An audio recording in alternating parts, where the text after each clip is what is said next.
Kapag nakita mo akong tulala, wag mo kong istorbohin.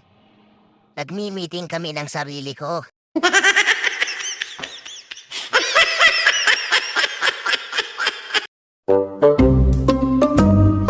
Alam mo ba na nasa dugo namin ang pagiging cute?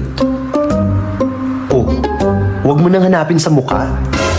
Nasa dugo nga, di ba? Paano yung mukha mo pag malungkot?